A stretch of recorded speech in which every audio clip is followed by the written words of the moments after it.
So at some point soon we'll be getting Gothic remake from THQ Nordic at some point, but I just want to talk about the original version of Gothic that came out on Windows in 2001 from Piranha Bytes, and the game was ported over to Nintendo Switch in 2023, making the only port to ever even exist.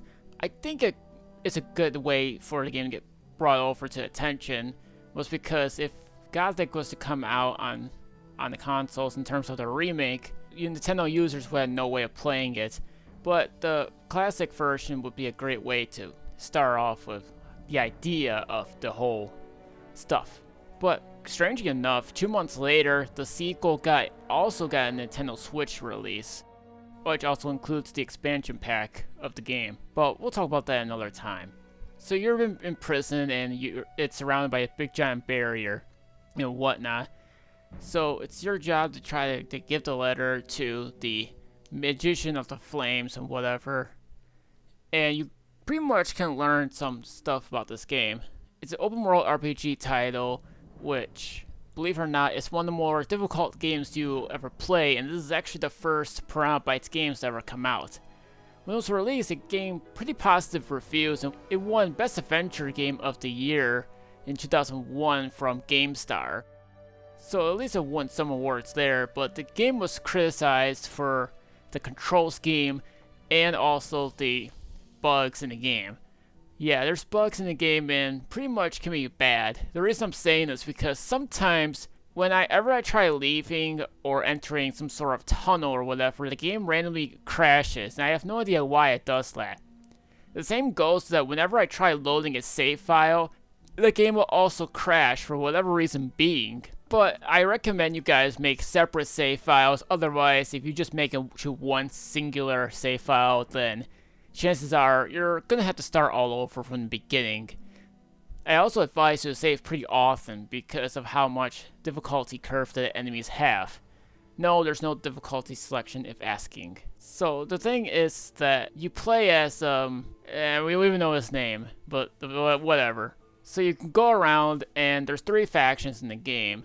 New Camp, Old Camp, and Set Camp. And whichever ones you join, they have their own, little attributes and such stuff. You can go around too and talk to certain people that are in the game that can teach you how to hunt down creatures, train in terms of combat, and pretty much improve everything you need, including magic, how to utilize a bow and arrow, crossbow, one-handed swords, or two-handed. But the only thing is you're going to need some skill points and money in order to do such thing. Oh, let me be clear about the money thing. You need ores. Coin ain't going to do you nothing. You need to pay ore. That's the in-game currency. Don't worry, it's not microtransactions if asking. But anyways, when you first start off, people treat you like a criminal because you don't have any protection money or whatever to give to the guards. Then pretty much you're gonna get murdered when you're first seen by some people. But look, the game doesn't hold your hand or nothing, so you really gotta teach yourself how to survive, find your way through places and whatever. You're gonna need to buy yourself a map as well, so that way you get the idea as to where you're going.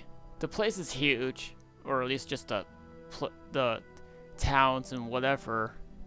The towns aren't like big, like today's open world games, but I'm pretty sure you'll get the idea of this game.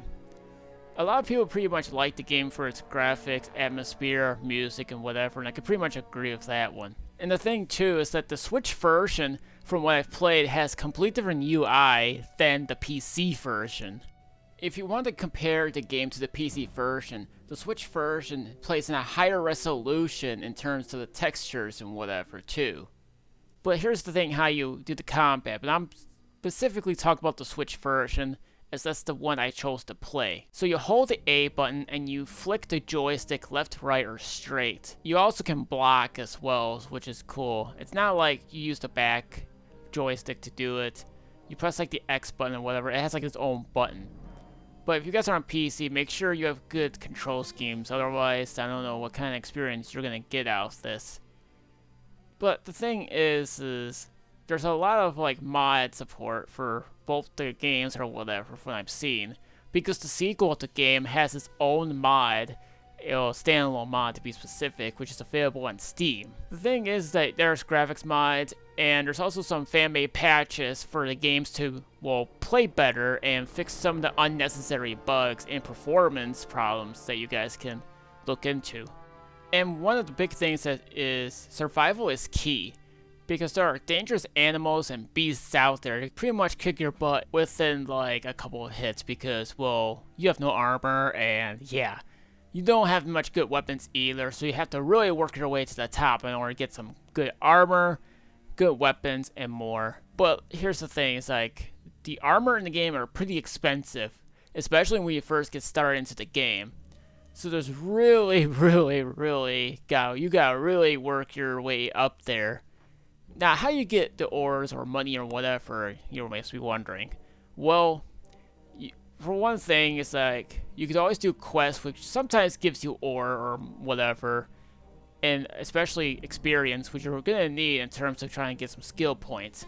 Each level you do it will give you 10 skill points. You can use it to increase your strength, which really can be handy, so that way you can pretty much get yourself better weapons later on, because the strength of these things are going to pretty much require the stuff to be pretty high.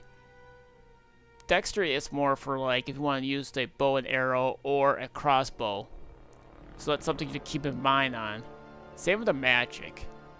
Make sure you have magic as well. You're going to need that one, especially the magic of circles, because otherwise, well, there's going to be some point in the game where you're not going to do so well against the others. Another way to get money in the game as well is to pretty much sell some of your ammo parts, but I highly recommend you guys get training on how you hunt down creatures first. Otherwise, you're just going to get one thing from each creature instead of like 2 or 3 of them. And this comes handy because they can pretty much give you a lot of ore, but make sure you know if the merchants actually have the ore before you start selling it to them. Otherwise, you're probably going to get nothing back.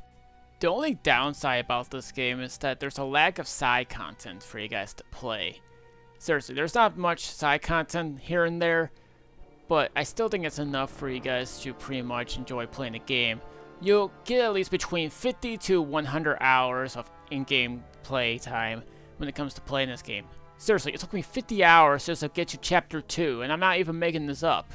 All because I kept trying to figure out where to go or what to do and whatever, without trying to get killed by the most random creatures in the world. You think some of the creatures will be easy at first, but once you really start to fight them, well, you came to find out that it's nothing like you thought it would be. But yeah, the control scheme is going to be like the biggest criticism you guys are going to give it to them. But at the same time, if you master the controls, you'll eventually get used to it, so it's not really going to be that bad. There's like so many different weapons you guys can grab alongside to take with you when it comes to the adventures when trying to play this game yourself. But seriously, it's like I was saying before, this game is not going to hold your hand. But there is some stuff that you'll have to look into.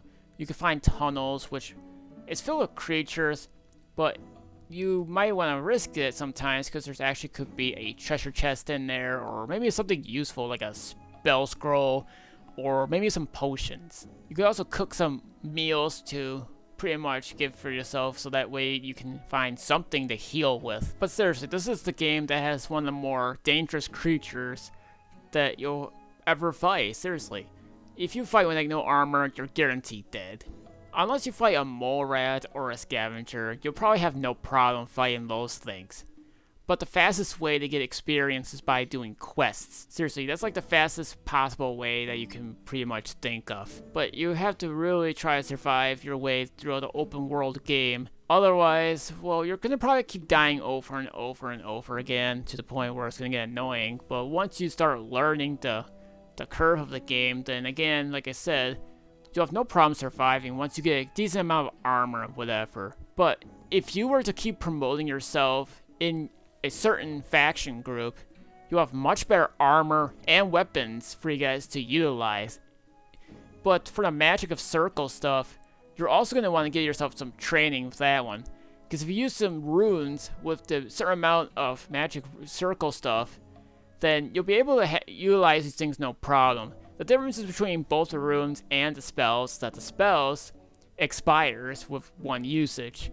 But if you get the runes, you'll have the infinity amount of usage, but you're gonna also want to make sure you have enough mana in order to do such thing, because they do cost mana, and that's pretty much how the magician stuff does. There are some magician stuff that you can utilize too, like different types of spells like telekinesis, pyrokinesis, fire, lightning, ice, and whatever. You can even become a creature if you really want to. And you can even shrink some enemies as well.